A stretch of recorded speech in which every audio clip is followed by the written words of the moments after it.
just let you have a feel of Super Eagles there, at least, even though they may not be doing what we want them to do, but they are still our own. Super Eagles of Nigeria, the team that we cherish so much. Welcome you on the show, 360 Sport on Trust TV. I am Adeni Ajishafe. Lots to talk about in the juicy world of sport. We have to talk about basketball, not forgetting, well, the ladies are doing their business over there in Benin, in the NWFL Super 6, taking place in Benin City. More of this will be coming as I'll be welcoming you properly on the show. 360 Sport. Joining me is Olawale Peters. Good to have you. Good morning, Adeni. How's it going? Very fine. At least we have to celebrate our own. Yeah, and just that I disagree with you a bit with your introduction, that Super Eagles, the team we cherish so much. Maybe you use a singular now, that you cherish so much. Okay, I cherish them, seriously. Yeah, as an individual, not everybody. Not everybody, and I'm sure a lot of people will agree with me also. Maybe I should just be their mouthpiece. Nigerians just have to forgive Eagles, really. This is very painful, but we just have to accept it.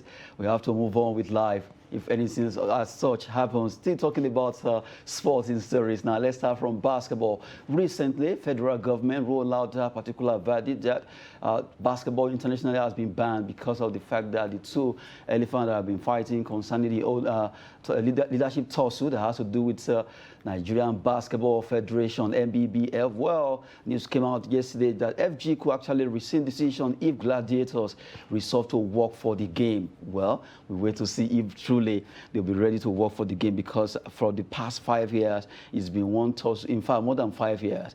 Formerly, it was between Tijani Umar and Musa Kida. Later, Musa Kida to Mark Igochi, and a lot of issues here and there. Aside that, players not being paid well, a lot of issues of sponsorship, issues of withdrawal, a lot of issues there. But as it is, if the two factions can actually come together as one, hopefully something can be done.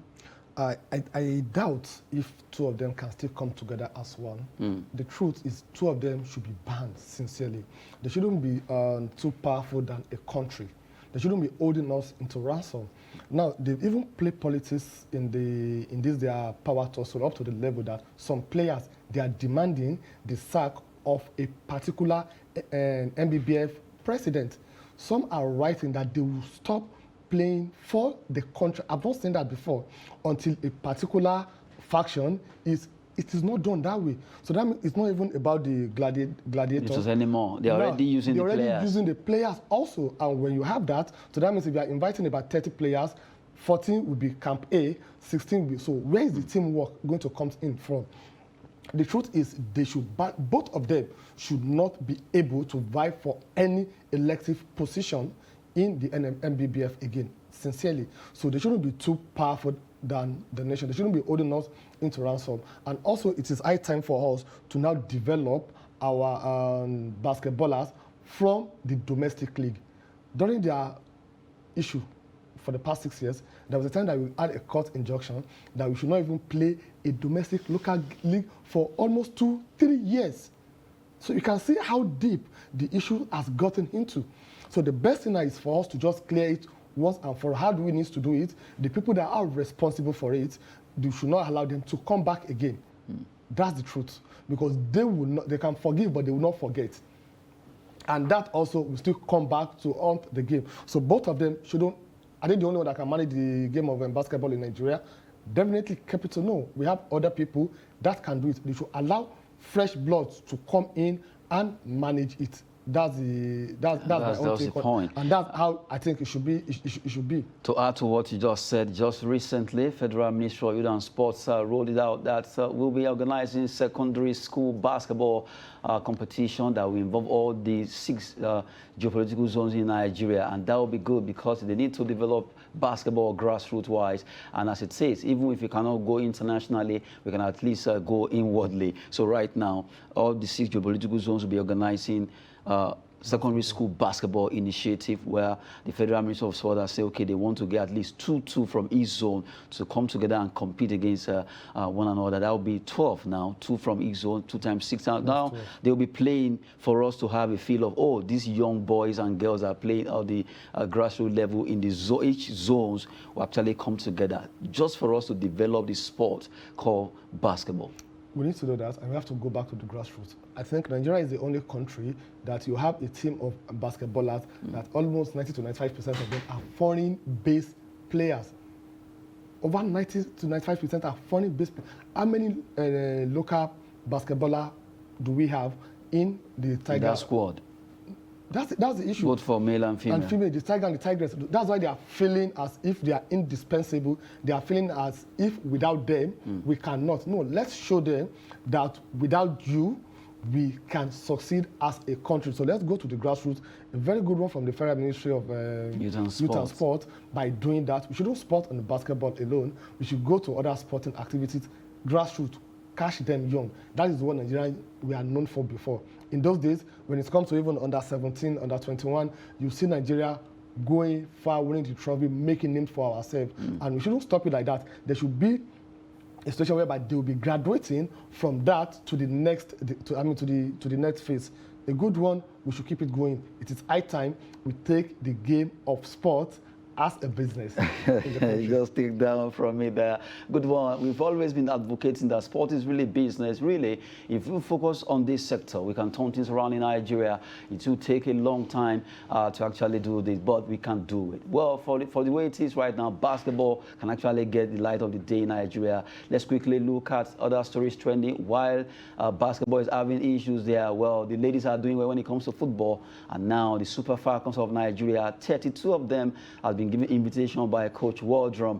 Randy Waldrum has invited 32 players to come ahead of the women AFCON, the one they call WAFCON now. It's no longer AFCON, it's now WAFCON. But really, we have 32 of them. And let's look at, well, those lists, the list of players, quickly starting from goalkeeper Chiamaka Nadozie to Chukwu Oluehi, who played for Maccabi Kroshnot, over there in Israel, Rita Akireko, Yewande Balogun. They are all goalkeepers. And you have defenders, Opeyemi Sunday of Edo Queens, Glory Ogbonna, Santa Teresa FC of Spain, Onoma Ebi, who plays for France, Osinachi Ohale, Ugochi Emenayo. You have Ashley Plumter of Leicester City, and you have Nicole Payne, Michelle Alozie, Akudo Ogbonna of Edo Queens also. In the midfield, Peace Effer, Amanda Ujumbadi, Halimatu Ayinde, who played for Escutina of Sweden, Charity Adule, Tony Oyedupe Payne, Regina Otu, who played for Miss of Belarus, and you have Christy Uchebe, Rashidat Ajibade, Rita Chikwelu, and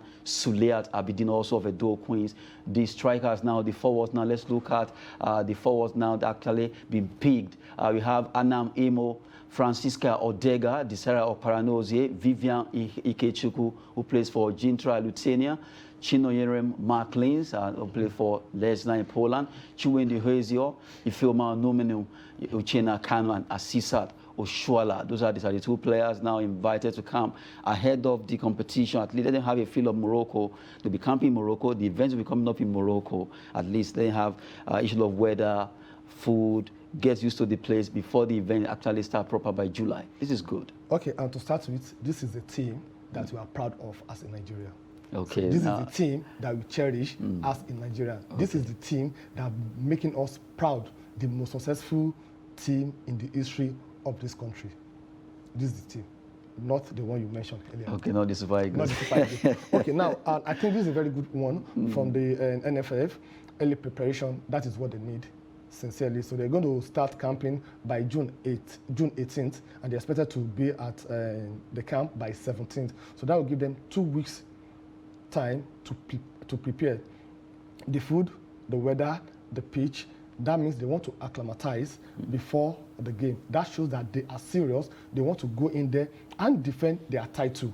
This is going to be the 12th edition, and they've won it 9 good times. In fact, they should rename this trophy, this competition, after the Super Falcons. 9 out of 12. So that means they are going in there also. They are not taking anything for granted, that because we are the champion, we are leaving everything behind. No, because there's still something at stake. It is from this competition that we're going to pick who will represent the continent when it comes to the Female World Cup. So that shows that they are going there not only to defend their trophy, to also qualify for the World Cup. Then a very good one also from the list released from the 32 players. We have 4 home-based players. So that shows that they are recognizing the local players, our domestic league, which is a very, very good one. Then also from the formation release, you can see truly that we are not going there just to defend, because the midfielders has the highest number of call-up. We have 10 people from the midfield. So that shows that we are going there to play what we know how to do best. Hold the ball. To hold the ball, hold the possession, create chances. And we have Asisat Oshola. She's back. She's back, but we still need to talk to them concerning the issue of the captainship that happened. We should just let that go. We should look for the unity and how to make the country proud. A very good preparation, and I have absolutely 100% confidence that they will not disappoint us. They won't disappoint us. The ladies have been doing well for Nigeria when it comes to football or even sport. We have to respect them for that. Now, talking about Super Falcons, we hope that they'll be able to scoop this competition. Right now, they'll be camping over there in Morocco. Well, just recently, the man of the moment, Peseiro has been confirmed as the Super Eagles coach. But right now, a lot of issues coming up, although that has to do with his contract. The deal is signed with the NFF. He could be sacked if he fails to meet certain clauses in his contract. Number one is the fact that he must be around with to watch 60% of home games in Nigeria. He must be around for 60% to watch them and see our league, to see how he can inject a lot of home-based Eagles. Or let me just talk about MPFL players now. Let's see how we can develop our own for them to be taken into Super Eagles. That's a good one. And also, they want to make sure he gets better results for AFCON, in the AFCON qualifiers. We'll be playing Mauritius now, Sierra Leone and thereabout. So they want better result. When they say better result, it means we should qualify. That's it. Okay, I never thought a situation will come in this country that we, the giant of Africa, when it comes to football or other activities, will now be struggling or saying we want a better result during the qualifier for AFCON. Not that when we are going to the competition that we must win the cup. Our football has gotten to that level. Sincerely, that is the truth. However, when are we playing our first match? Next month, just about in 2 or 3 weeks' time. I just appointed a new coach, and you are giving him that target. Let's be sincere with ourselves. I'm not his mouthpiece, but we shouldn't be leaving things too late.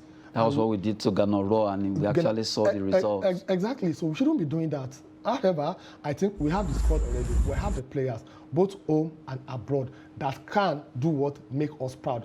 Let him come in with his technical skills, technical capacity, ability to make sure that he do what is expected of him to do. So nice one. Then the other one that they put in his contract, the home base, that he must at least watch 60% of Nigerian league to at least be able to draw some players to the national team. I thought also they would have included that at least 10 or 15% of the Super Eagles that will be going for AFCON or World Cup have to come from the MPFL. Or whoever is the highest goal scorer, the best midfielder, the most valuable player, the best defender, goalkeeper will also be drafted into the Super Eagles.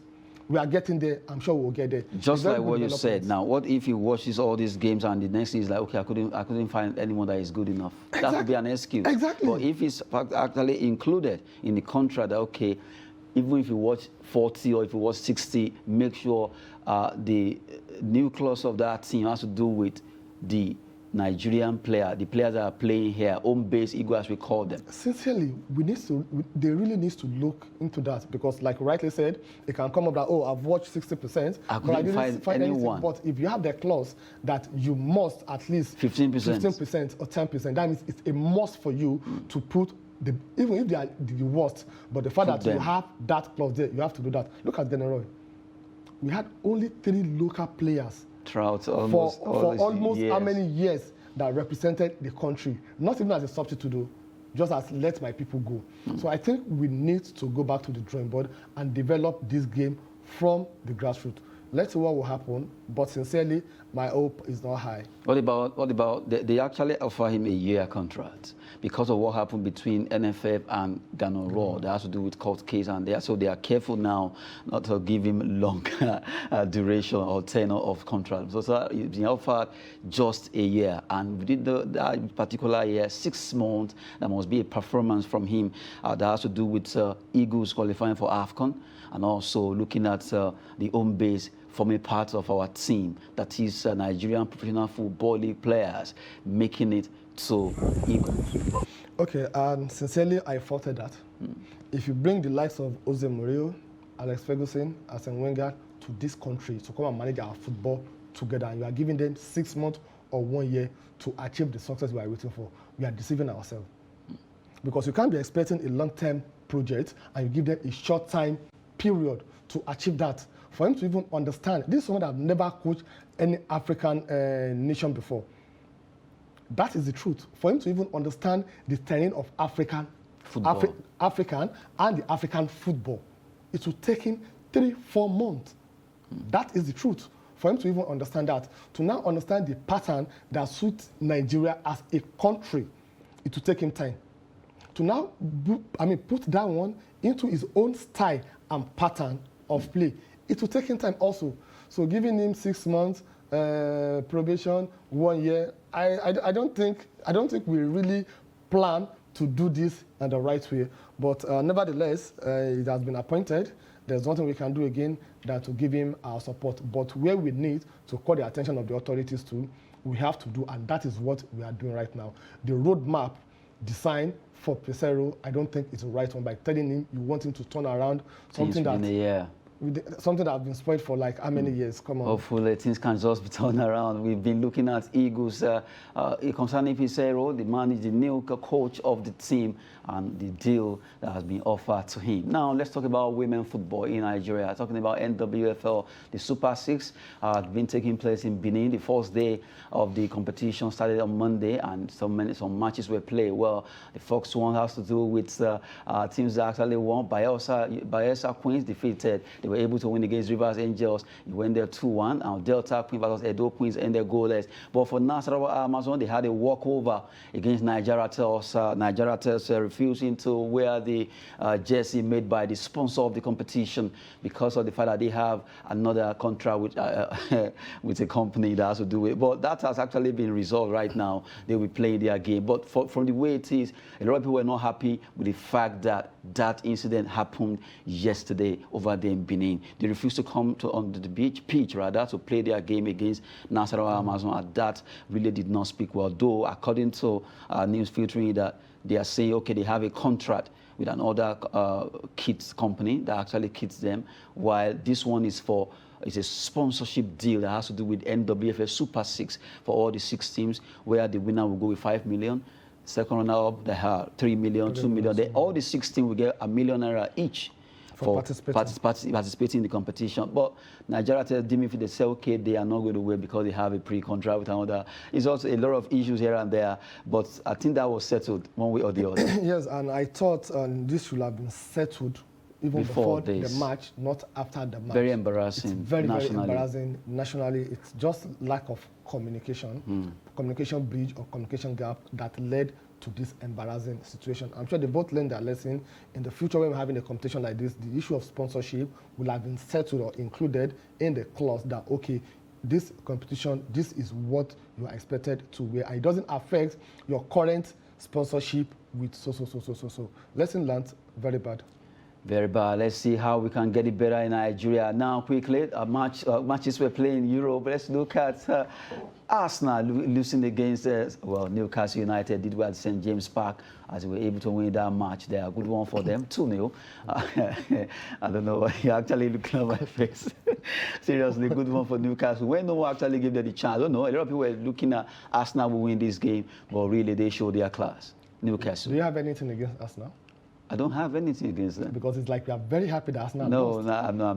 No, I don't have anything against them. It's just that the only trophy they want to celebrate this season, which is their usual trophy, 4th position, they are not getting it again. It's indirectly actually the one that I don't like Arsenal. Honestly, sincerely, like I said earlier, beating Chelsea or Manchester United doesn't take you to the top 4. You have to plan and strategize yourself to know what you need to do. Now they have a Herculean task against themselves now. That's the truth, to qualify for the top 4. And it will be very embarrassing because they have the time to really prepare themselves to qualify for the top 4. They didn't play in Europe. They're only playing once in a week. So that shows that that means that they have enough time to prepare, to plan. But look at where they found themselves now. So imagine if Arsenal actually play Champions League or Europa Cup. No, they don't have a choice now. You know why I say they don't have a choice now? It's Tottenham that will be playing against Norwich City. So Norwich City, they've been relegated already, so they have nothing what they're fighting for. And we are talking about Norwich City that have conceded almost 76 goals this season, and they are playing against Tottenham that have scored 66 goals this season. So what Tottenham need is just a draw. That draw will take them to the same point with Arsenal if Arsenal can win their game. So sincerely, I feel sorry for Arsenal that they are the only trophy they cherish so much, top 4, they are not getting it this season. Well, we've been talking Arsenal there. They were beaten by Newcastle 2-0. Good one for Newcastle. Really, they're always doing a good job. Now, let's quickly look at Italy. So the match will also play Juventus, Lazio.